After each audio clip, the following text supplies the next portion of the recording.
बड़ा भाई ना बाप जैसा होता है, लेकिन उसकी कुर्बानियां कभी नजर नहीं आती। उसने क्या त्याग किया छोटों के लिए, कौन कौन सी परेशानियों को उसने फेस किया अपनी जिंदगी में, क्योंकि वो बताता नहीं ना, क्योंकि वो बड़ा होता है। तो बड़े की प्रॉब्लम ये है कि वो हंसकर मिलता है, छोटे कभी समझ नहीं पाते क्योंकि वो हंस रहा होता है, इसलिए उसका कभी एहसास ही नहीं होता।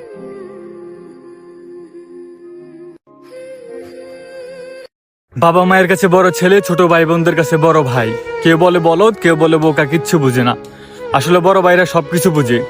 জন্মের পর থেকে অভাব দেখে বড় হয়েছে তো, আর বাবা কত কষ্ট করে দিনমজুর খেটে সংসার চালায় বড় করছে সেটা দেখছে, তাই খুব অল্প বয়সে দায়িত্ব নেওয়া শিখে গেছে। চাইলেও অনেক কথা মুখ ফুসকে বলতে পারে না, কারণ পরিবারটা যদি ভুল শিক্ষা পাবে, ভাই বোনরা যদি ভুল কিছু বুঝে, পরিবারটা যদি ধ্বংস হয়ে যায় সেই ভয়ে। বড় ভাই জানে তার বাবার পরে এই পরিবারের দায়িত্বটা তার উপরে, তাকে কেউ দায়িত্ব বুঝিয়ে দেওয়া লাগে না, সে নিজে থেকে দায়িত্ব বুঝে যায়। ছোট ভাই বোনদের পড়াশোনা করানো, বাবা মায়ের যত্ন নেওয়া, ছোট বোন বড় হলে বিবাহ দেওয়া, সবকিছু তাকে একাই করতে হবে। বড় ছেলের জীবনের সবচেয়ে বড় একটা মিথ্যা কথা কি জানেন? তাকে ভালো কথা জিজ্ঞেস করলে সে সব সময় বলবে খুব ভালো আছি, কারণ সে জানে তার ভালো থাকার উপর পুরো পরিবারের ভালো থাকা নির্ভর করে।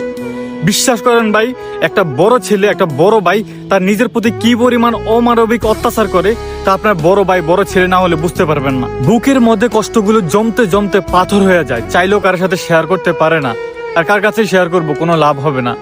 তাই বলি, পৃথিবীর যে জায়গার মধ্যেই বড় ভাই থাকুক না কেন, আল্লাহ হেফাজতে রাখুক। কথাটা আমার ভাইয়ের জন্য। শুন ভাই, যেই ফ্যামিলিতে ভাই ভাই দ্বন্দ্ব নাই, সেই ফ্যামিলিকে কেউ কখনো হারাতে পারে না। টাকা পয়সা, দ্বন্দ্ব, লোভ, অর্থ, সম্পদ, ক্ষমতা, কেউ কোনো কিছুতে হারাতে পারে না। আর যখনই ভাই ভাইয়ের দ্বন্দ্ব হয়, সব শেষ, পুরো ফ্যামিলি শেষ। তাই শক্তিশালী থাকতে হইলে ভাই ভাই সবসময় এক থাকতে হবে, সবাই সবার মতামতকে গুরুত্ব দিতে হবে। ইনশাল্লাহ আমরা এক থাকবো।